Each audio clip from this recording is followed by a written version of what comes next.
Bapak Ibu yang dikasihi Tuhan, selamat pagi.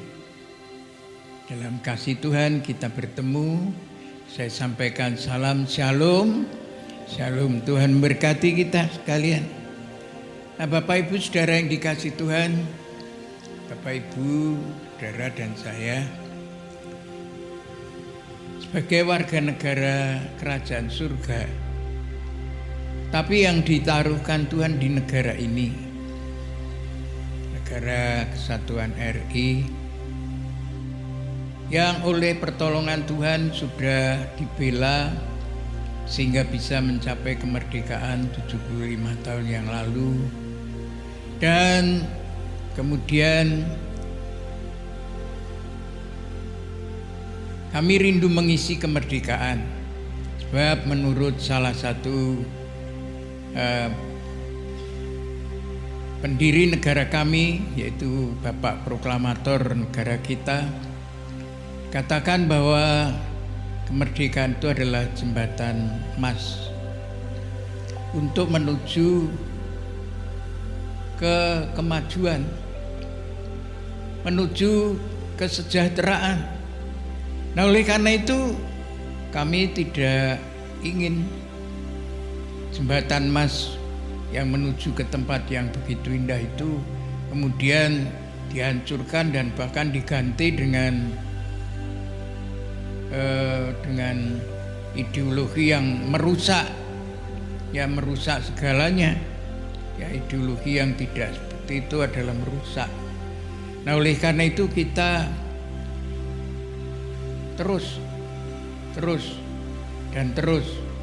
seperti Tuhan Yesus berkata, supaya kalau memohon atau berdoa dengan tidak jemu-jemunya itu kita akan terus mendoakan sampai Tuhan itu betul-betul menyatakan kuasanya menolong negara bangsa kita. Apalagi di akhir-akhir ini, kalau kita bukan saja melihat adanya negara lain yang ingin merugikan negara kita, tapi juga di antara bangsa kita bukan saja merugikan, tapi bahkan kalau saya katakan mau mengkhianati negara ini, ya, dengan cara-cara yang sangat-sangat kasar, dengan cara-cara yang sangat tidak baik, yang akan menghancurkan negara kita ini. Nah, oleh karena itu kita tidak akan melawan dengan cara manusia, tapi kita akan melawan dengan cara kuasa Tuhan. Biar nanti mereka-mereka yang menjadi pengkhianat itu biar berhadapan dengan Tuhan. Ya. Bagi Tuhan untuk menolong, kalau kita ini berharap mengandalkan Tuhan, bukan satu perkara yang sulit, berat, tapi perkara yang di hadapan Tuhan itu kecil. Nah, oleh karena itu mari kita nanti terus berdoa. Nah, sebelum berdoa mari kita akan terlebih dahulu membaca firman Tuhan. Saya akan ajak Bapak Ibu membaca 1-2 ayat firman Tuhan di dalam kitab 1 Samuel pasal 1.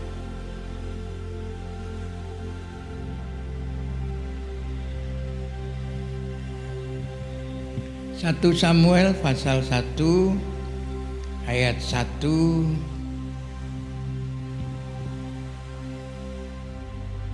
dan 2. Firman Tuhan demikian. Itu judulnya lahirnya Samuel.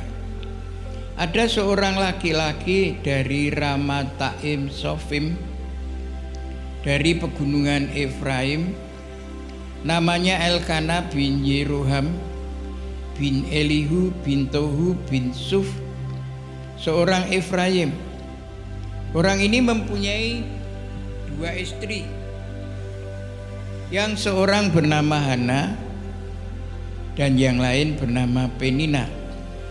Penina mempunyai anak, tetapi Hana tidak. Nah, sampai di sini saja kita baca firman Tuhan. Nah, dari ayat-ayat yang kita baca tadi, kita ketemu dengan 3 pribadi. Ya. Samuel belum lahir, tapi kita ketemu pertama Elkana. Lalu yang kedua Hana. Dan yang ketiga Penina.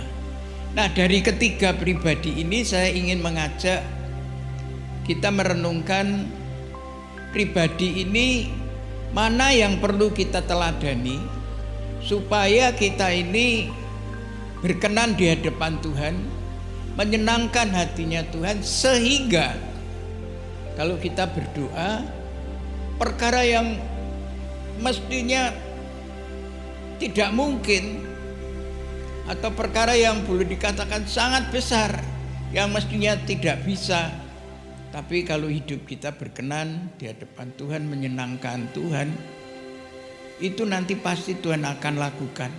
Sehingga itu akan membuat bukan saja kita terheran-heran, kagum kepada Tuhan, tapi bisa menjadi orang lain pun terkagum.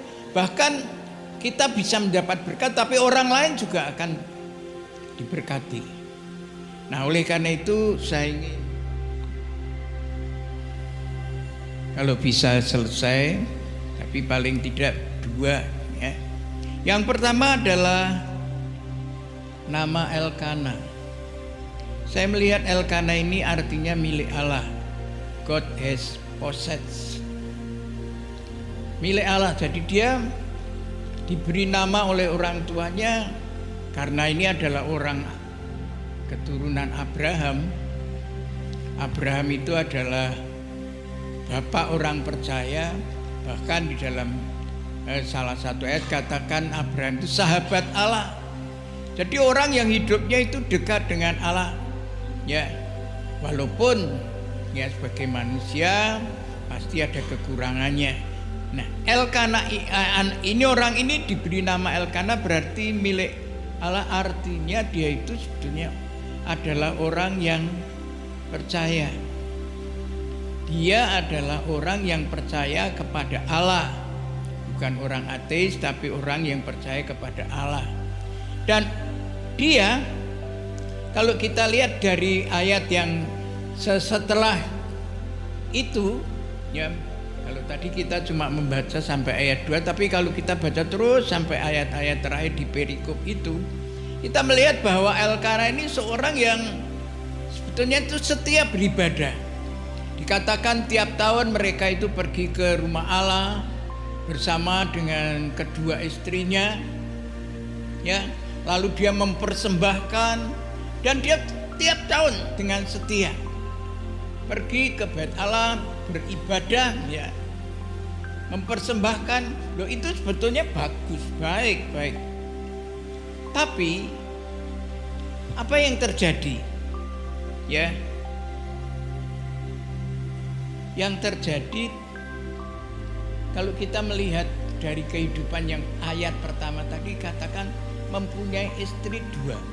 Ini sebetulnya sudah menyalahi firman Tuhan.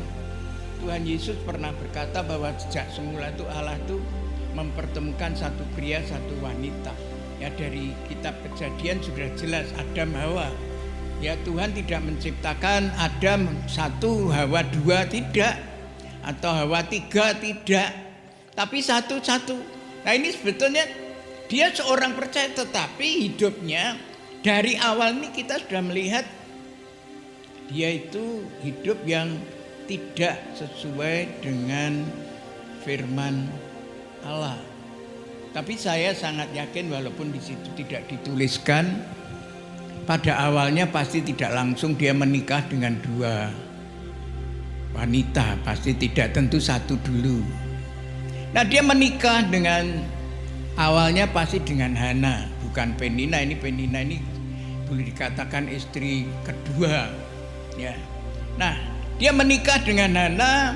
Wah, dia sangat mengasihi Hana, sebab di ayat-ayat itu kalau waktu Hana itu menangis karena disakiti hatinya terus oleh madunya itu, sampai Elkana ini berkata, bukankah aku lebih berharga dari 10 anak laki-laki? Ya, Berarti dia itu sangat mengasihi, tapi ternyata ya kalau nanti kita akan lihat, tapi Elkana ini tidak nurut Tuhan. Ya, tidak nurut Tuhannya. Waktu dia menikah dengan Hana, dia mengatakan sangat mengasihi. Oh, itu harus. Ya, mengasihi itu tidak harus hanya berkata aku mengasihi. Yang bukti itu wujudnya ya. Kalau orang berkata kasih tetapi nyatanya hidupnya tidak benar, tidak menunjukkan kasih, ya percuma.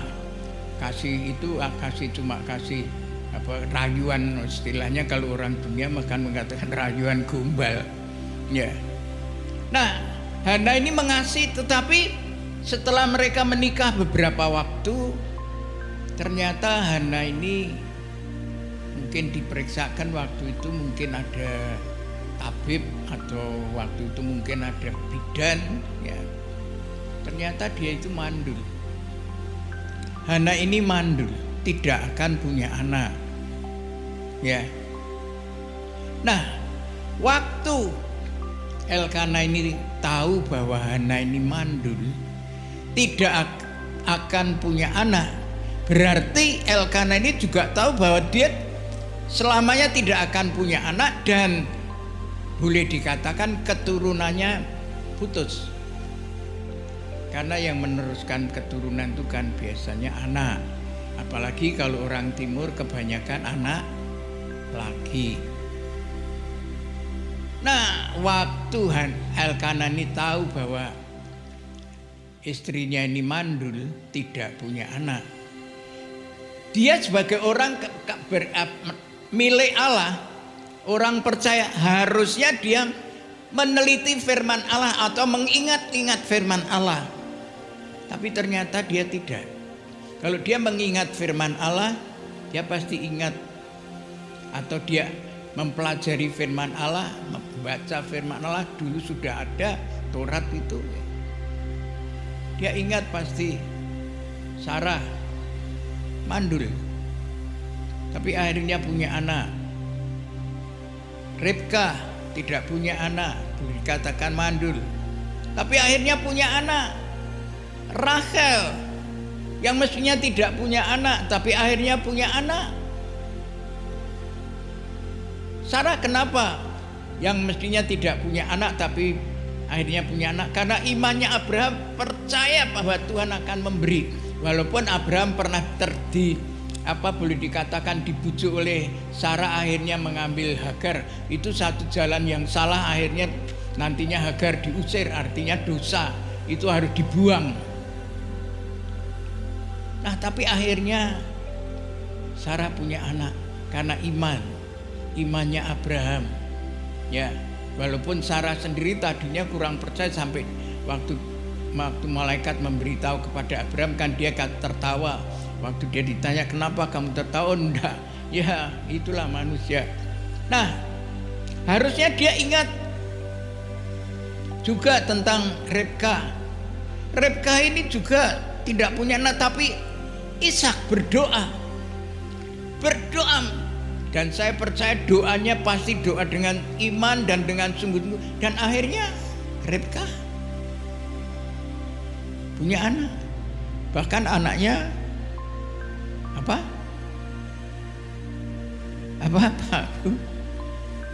Anaknya Ribka kembar. Berarti minta satu dikasih. Nah, itu Efesus 3:20, Tuhan akan menjawab menjawab doa lebih dari yang kita doakan, itu betul. Ya. Lalu Rachel, sampai Rachel itu berkata kepada Yakub, kalau aku tidak dikasih anak lebih baik mati. Tapi akhirnya Tuhan kasih Yusuf, dan begitu dia diberi anak, ya, lalu dia memberi nama Yusuf. Nah, Yusuf itu padahal artinya supaya Tuhan menambah, dan akhirnya betul ditambah. Ditambah siapa? Adiknya Yusuf siapa? Ya, Benyamin. Jadi dia Elkana ini tidak mau pakai firman Tuhan. Mungkin lupa, tidak ingat, tidak pernah membaca, tidak pernah mengingat-ingat, tidak pernah tanya kepada yang tahu, enggak. Lah ini satu kehidupan orang percaya yang tidak benar. Apalagi terus dia menikah lagi dengan Penina, itu adalah cuma menuruti tradisi zaman itu, atau menurut tradisi lingkungan. Nek ndak punya anak golek bojone gitu, itu yang dituruti Elkana. Nah, orang percaya tapi yang dituruti bukan Tuhan, bukan yang dipercayai, tetapi yang diikuti yang lain. Wah, ini kan tidak benar. Nah, kalau kita sekarang misalnya ada orang percaya, orang Kristen, tapi masih pergi ke dukun, masih percaya kan klenik, masih percaya petung telung dinan, pitung dinan, ya masih nek istrine meteng mitoni. Ya. Nah ya. Kan enggak sesuai dengan firman Tuhan. Jangan. Apalagi dia menikah lagi, berarti dia mengkhianati janji nikah. Janji nikah itu kalau kita yang sampai sekarang pakai itu ya kelas satu-satunya atau satu-duanya. Ya, yang pernah nikah siapa? Satu-satunya atau 21 tambah 1?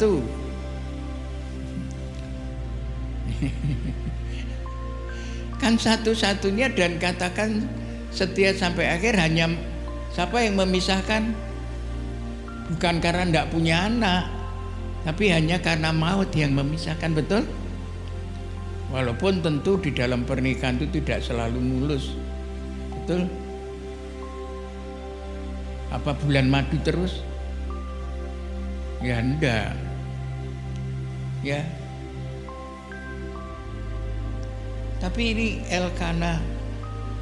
Nah, coba apa yang dilakukan Elkana ini kira-kira, ya kalau sekarang ada orang mau menikah lagi harus minta izin istrinya. Ya.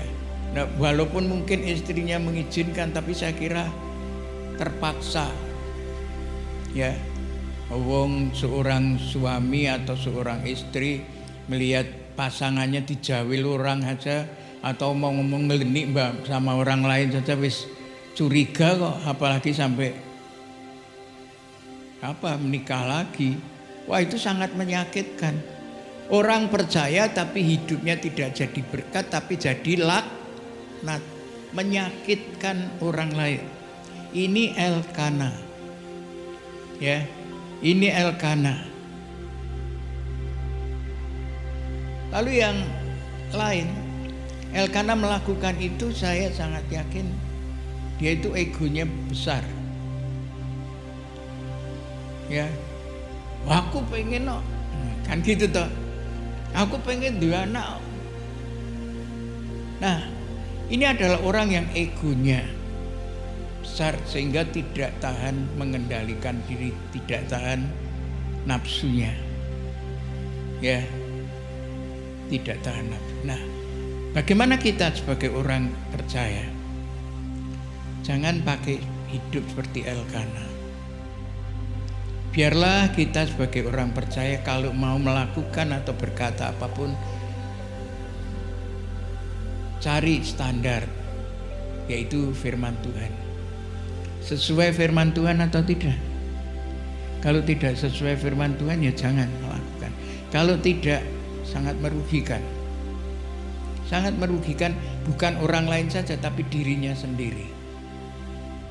Saya pagi tadi membaca saya masih membaca ini sehari-hari ini di kitab 1 Samuel ini.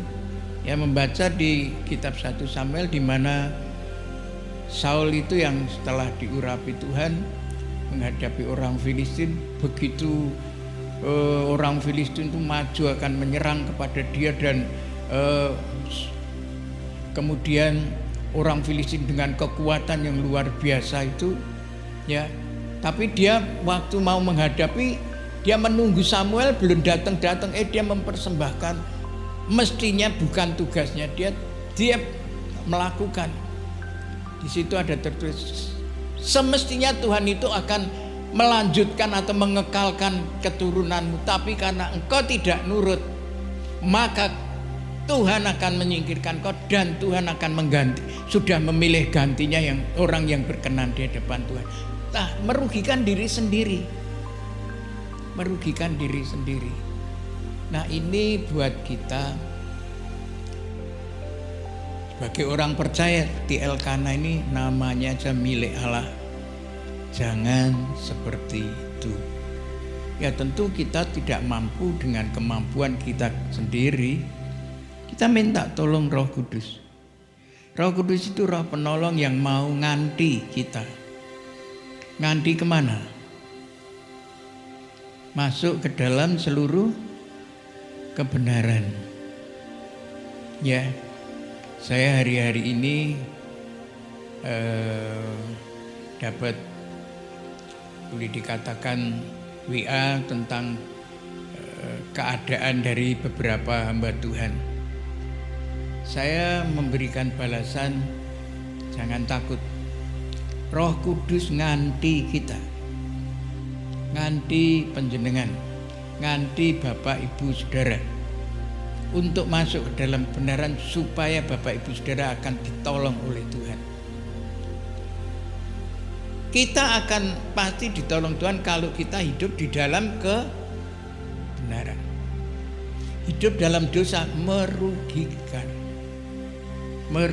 Nah, kita jangan seperti Elkanah. Ya, jangan seperti itu. Mari kita suka baca firman Tuhan, suka dengar firman Tuhan. Siapa yang menyampaikan firman Tuhan, kita dengarkan dengan sungguh-sungguh. Lebih-lebih membaca di bacaan firman Tuhan itu, kita baca hal-hal yang mengena di hati kita. Kita beri tanda supaya kita cepat mengingat, tempatnya di sini, dan kalau mencari cepat, suka membaca, suka mendengar, suka merenungkan, suka melakukan. Nah, ini yang perlu buat kita. Suka bertindak sesuai dengan apa yang sudah kita percayai. Jangan seperti Elkanah, merugikan. Bukan saja orang lain, menyakiti orang lain, tapi diri sendiri. Ya. Berarti kita tidak jadi berkat kalau seperti Elkanah. Nah, lalu yang kedua, kita melihat Hana. Hana itu grace. Hana artinya anugerah. Dia seorang istri, ya, setelah dia menikah dengan Elkanah, beberapa waktu kemudian ternyata dia dinyatakan mandul. Kalau dia mandul, tentu dia tidak akan punya anak. Ya. Nah, sehingga apa yang terjadi? Suaminya yang katanya mengasihi, tapi menyakiti hatinya dengan punya istri lagi itu, artinya dia dikhianati suaminya. Bagaimana sikapnya Hana? Hana waktu dia dikhianati suaminya, ya, seorang wanita kalau dikhianati, wah pastinya dia pasti tidak senang hati. Bahkan kalau dia bukan orang percaya, bahkan orang percaya pun bisa marah. Dan kalau marah, seorang wanita kalau marah itu lebih hebat. Ya, saya pengen ingatkan ini, mungkin sing muda ndak ngerti, tapi sing tua tahu. Ya. Di Jawa ini kalau ada wanita sing ngamuk, marah karena galak gitu ya, itu orang Jawa bilang gimana? galak kaya apa? Sumana. Betul kan? Mungkin nek sing nom-nom ra ngerti galak kaya Sumana. Galak banget itu. Wah bisa nyatek-nyatek itu kan itu orang Jawa loh. Ya saya karena biasa tinggal di kampung jadi ngerti. Oh ngono toh, ngono. Ya itu lah Hana karena dia adalah orang percaya, dia tahu anugerah Allah. Hana artinya grace, anugerah Allah. Maka kalau dia disakiti seperti itu, dia tidak marah. Tidak, tetapi apa yang terjadi kalau kita baca, Hana selalu menangis dan berdoa di hadapan Tuhan. Di samping dia juga setia di dalam ibadah. Tiap-tiap tahun dia ikut ibadah. Walaupun di dalam perjalanan dari rumah, perjalanan sampai di mana saja terus disakiti, tapi tidak pernah dia itu membalas. Tidak pernah balas yang jahat dengan jahat, yang menyakiti dengan menyakiti. Tidak pernah. Kenapa? Karena dia tahu firman Tuhan. Pembalasan itu miliknya siapa? Pembalasan itu miliknya Tuhan. Kita tidak perlu membalas. Nanti Tuhan kalau membalas lebih hebat. Tuhan kalau membalas lebih hebat. Maka apa yang terjadi? Maka begitu Hana disakiti, Hana terus disakiti, dikhianati suaminya seperti itu. Dan di Alkitab tidak pernah dituliskan Elkana ini memarahi Penina atau bahkan sampai boleh kata nyelentik. Tidak pernah. Boleh dikatakan dibiarkan saja. Berbuat tidak benar dibiarkan, karena dia sendiri juga tidak benar. Ya.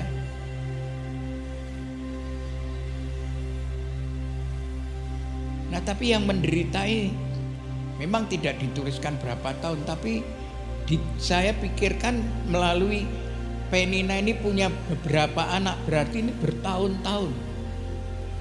Ya mungkin seperti Hagar itu, begitu dia mengerti bahwa dia hamil, wah terus dia itu boleh dikatakan menyombongkan diri, meremehkan nyonyanya Sarah, ya.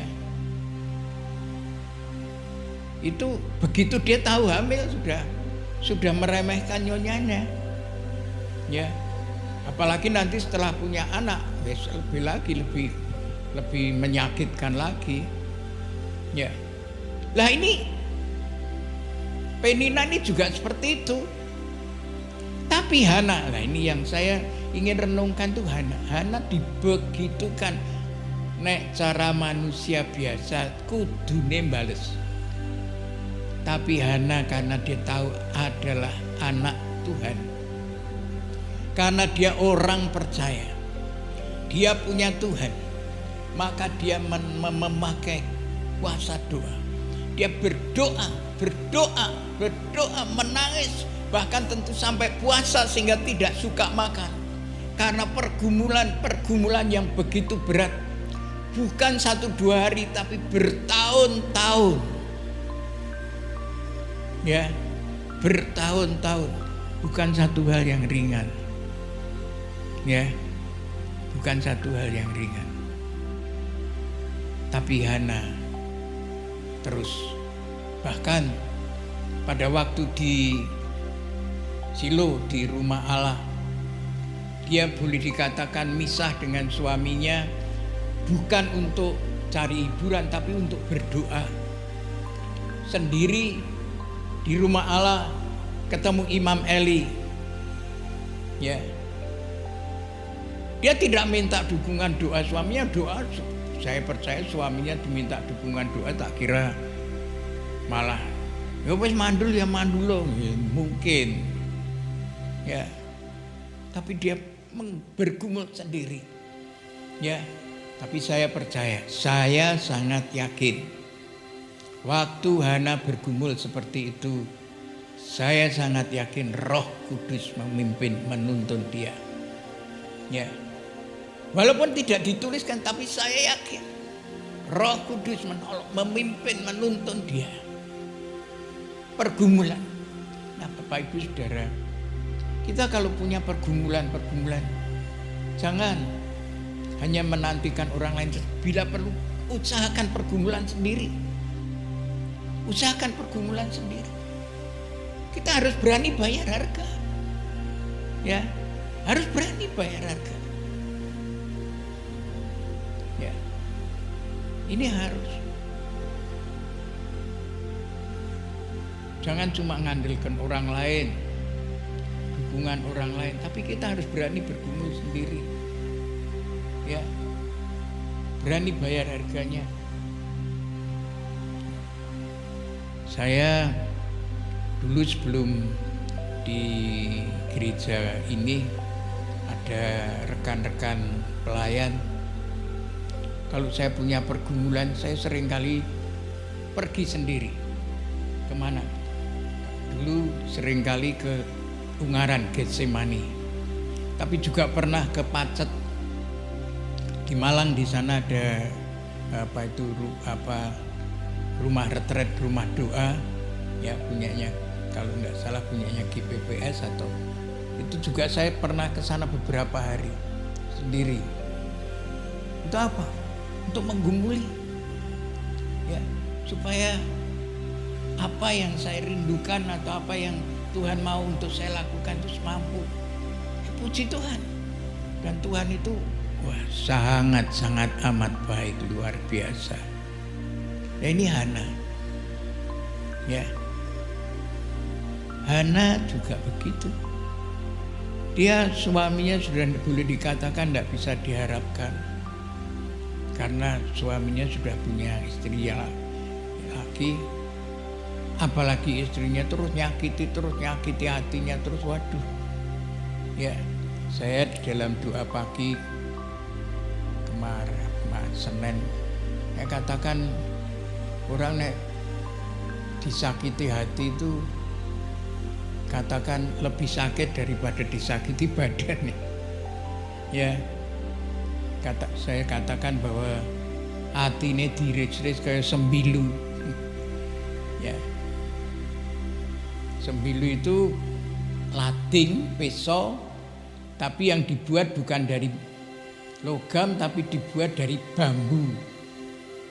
Bambu kok bisa dibuat pisau, lalu itu sampai sekarang pun masih ada. Kalau orang bedeti usus itu enggak pakai pisau tapi pakai sembilu welat itu. Itu kena itu jauh lebih parah, lebih sakit. Disakiti hati itu lebih sakit. Tapi Hana sama sekali tidak membalas. Kemudian dia minta cerai dari Elkana, atau dia lebih baik pulang ke rumah bapaknya. Enggak, dia tetap. Waduh, tapi bukan saja tetap di situ, tapi dia terus menggumuli dengan doa. Akhirnya setelah waktu dia di Silo sendiri ketemu Imam Eli, dia tadinya disangka mabuk, lalu Imam Eli waktu diberitahu bahwa dia tidak mabuk tapi dia sedang mengalami pergumulan susah seperti itu, Imam Eli kata pulang diberkati. Maka begitu dia dapat firman dari Imam Eli, wah dia sukacita, mau makan karena dia percaya itu firman untuk dia. Jadi Hana ini adalah orang yang hidupnya lebih percaya firman Tuhan daripada apapun dan keadaan bagaimanapun. Apa yang terjadi?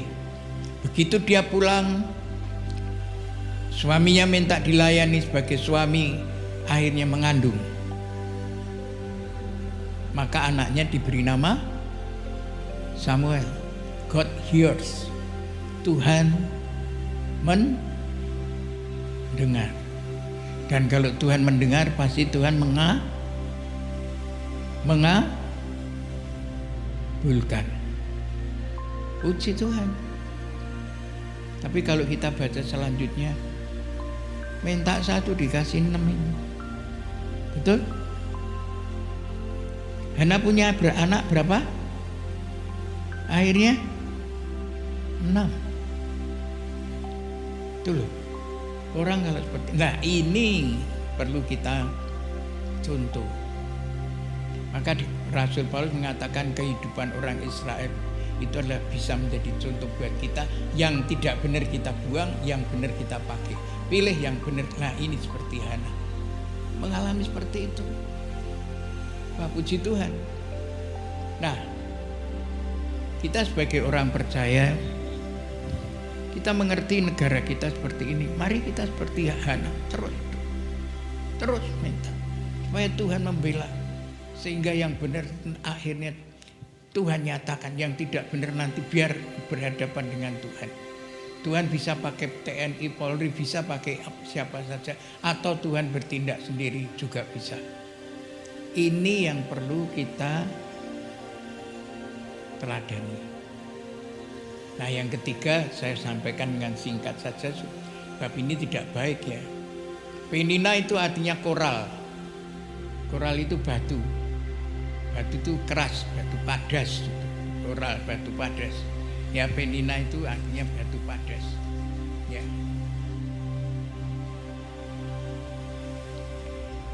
Penina itu batu yang keras. Keras apanya? Keras hatinya. Pertama dia tahu bahwa Elkana itu wis ndek bojo tapi dia dipek gelem, itu kan berarti namanya nek orang Jawa ngerusak pagrayu, ngerusak rumah tangganya orang lain. Ya kan?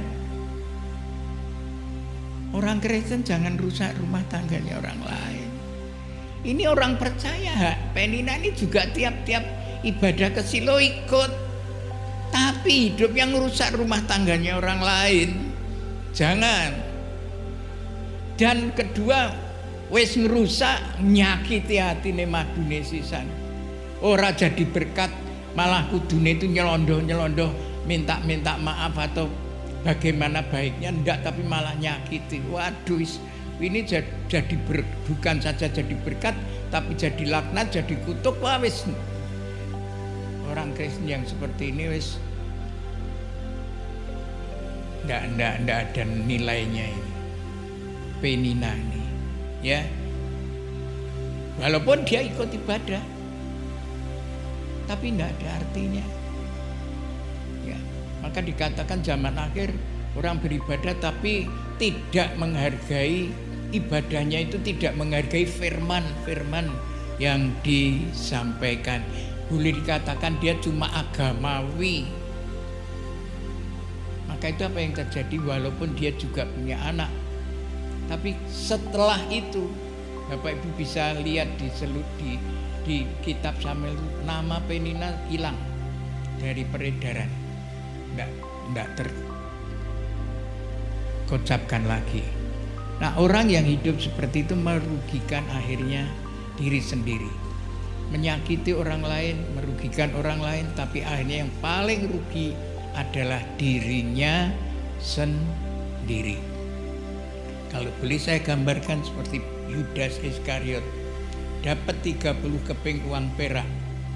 Waktu itu cukup besar. Wah, pikirnya dengan uang saya akan beruntung bahagia, tapi akhirnya 1 sen pun dia tidak nikmati. Uang itu disebar dan dia cuma gandulan, digantungan, sampai akhirnya talinya putus dan cuma perutnya aja yang pecah. Itu merugikan dirinya sendiri. Tapi kalau kita belajar seperti Hana, waduh, kita akan beruntung. Tuh dia minta 1, Tuhan kasih 6. Luar biasa. Dan yang 1 ini jadi berkat luar biasa untuk Israel dan bahkan sampai sekarang. Maka Ebenezer itu pun juga adalah salah satunya adalah karena Samuel. Tuhan memberkati melalui firman Tuhan ini, dan mari kita memilih meneladani yang baik. Tuhan memberkati.